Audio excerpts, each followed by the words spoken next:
오늘 말씀은 시편 49편 1절에서 20절입니다. 키워드는 존귀하나 짐승 같은 생명을 주는 지혜, 하나님을 의지하는 것이 지혜입니다. 고라 자손의 시 인도자를 따라 부르는 노래.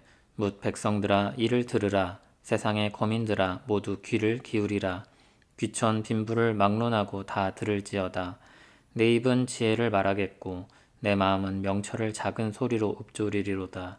내가 비유에 내 귀를 기울이고 수금으로 나의 오묘한 말을 풀리로다. 죄악이 나를 따라다니며 나를 애워싸는 환난의 나를 내가 어찌 두려워하랴.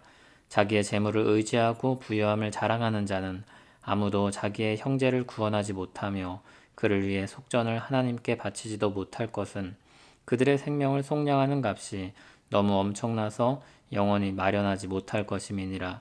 그가 영원히 살아서 죽음을 보지 않을 것인가.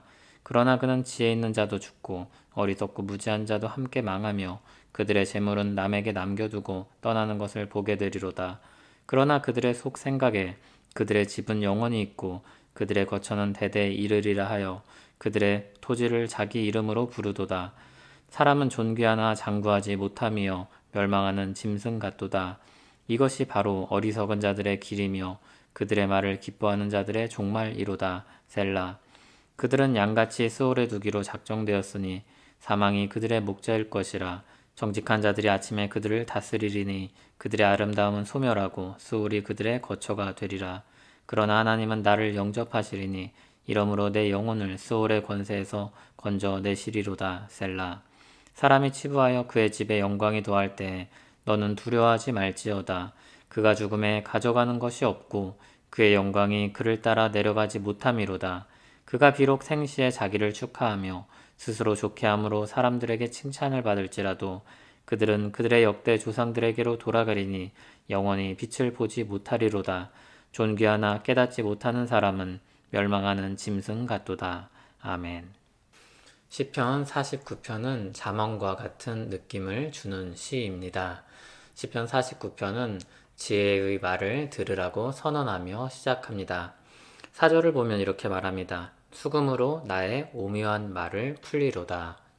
그리고 이어지는 5절에서 오묘한 말이 나옵니다. 죄악이 나를 따라다니며 나를 애워싸는 환난의 나를 내가 어찌 두려워하랴. 죄악이 자신을 따라다니며 자신을 애워싸는 환난의 날이 있음에도 두려워하지 않는다. 이렇게 말합니다. 6절에는 재물을 의지하고 부유함을 자랑하는 사람들이 있는데 그들 중 누구도 생명을 구할 수 없다 합니다. 그 이유는 8절에서와 같이 생명의 값이 너무나도 엄청나서 아무도 그 값을 치를 만한 사람이 없기 때문입니다. 그리고 재물이 아무리 많다고 한들 그것을 다 남겨두고 결국엔 홀로 떠날 수밖에 없습니다. 어떤 사람은 자신의 인생이 영원할 것처럼 땅에 자기 이름을 새기지만 그것은 어리석은 일입니다. 사람은 분명 존귀한 존재이지만 결국엔 짐승들과 다름없이 끝을 맞이하게 될 것입니다. 그러한 사실을 생각하지 않고 재물을 의지하고 부여하는 사람은 참으로 어리석은 사람입니다. 그런 사람들은 스올로 내려가는 양처럼 그 인생길이 정해진 것과 다름이 없습니다. 그리고 이제 15절부터 본격적으로 앞서 자신이 환난날에도 두려워하지 않는다고 말한 이유를 밝힙니다. 시인은 하나님께서 자신을 영접할 것을 믿습니다. 15절에 영접한다는 말은 다른 말로 속량한다는 말로 번역할 수 있습니다. 값을 주고 사온다는 겁니다. 8절에서 이 세상의 재물로 생명의 값을 치를 수 없다 하였는데 여기서 하나님께서 그 값을 치를 수 있다고 말합니다. 하나님은 그 값을 치르고 우리를 건져내실 수 있는 분입니다. 이를 깨닫는 것이 지혜입니다. 이것을 들으라고 시인이 말하는 것입니다. 이를 깨닫지 못하는 사람은 본래 존귀한 존재이지만 멸망하는 짐승과 다를 것이 없습니다. 사람의 존재가 얼마나 존귀하고 아름다운지 모릅니다. 하나님의 형상을 따라 지음받은 사람은 이 세상의 그 어떤 피조물보다 아름답습니다. 타락하여 어리석게 되었음에도 사람의 존재가 얼마나 특별한지 모릅니다. 그러나 많은 지혜와 능력을 가지고 있으며 여러 역경을 헤쳐나갈 수 있는 잠재력을 가지고 있음에도 타락한 인간은 그대로 내버려두면 멸망의 길에 이를 수밖에 없습니다. 이 지혜의 말씀을 듣고 깨달으십시오. 이를 듣지 않으면 존귀한 존재이지만 모두 짐승과 같이 죽음을 맞이할 수밖에 없습니다. 인생에는 끝이 있으며 그것을 재물로 대표되는 이 세상의 것들로 감당할 수 없습니다. 한편 참 지혜는 생명의 길을 알려줍니다. 이 세상의 것들로 우리 생명을 건질 수 없지만 우리 밖에, 이 세상 밖에 우리를 건질 수 있는 방법이 있습니다. 살아서 역사하시는 하나님입니다. 우리를 구원하실 수 있는 하나님이 계십니다. 그분의 존재를 알고 그분의 인자하심을 아는 것, 그것이 인생의 지혜입니다. 모든 사람이 들어야 할 인생의 지혜입니다. 생명의 말씀입니다. 이 말씀 속에는 인간의 유한함을 알고 그 유한함에서 건질 수 있는 무한하신 하나님을 붙잡으라는 지혜의 말씀이 담겨 있습니다. 하나님께서 죄로 인해 타락하여 멸망할 수밖에 없게 된 인간을 위하여 구원하시기 위해 우리 주 예수 그리스도를 보내셨습니다. 그를 믿는 자마다 멸망하지 않고 영원한 생명을 얻게 될 것입니다. 하나님이 세상을 이처럼 사랑하사 독생자를 주셨으니 이는 그를 믿는 자마다 멸망하지 않고 영생을 얻게 하려 하심이라.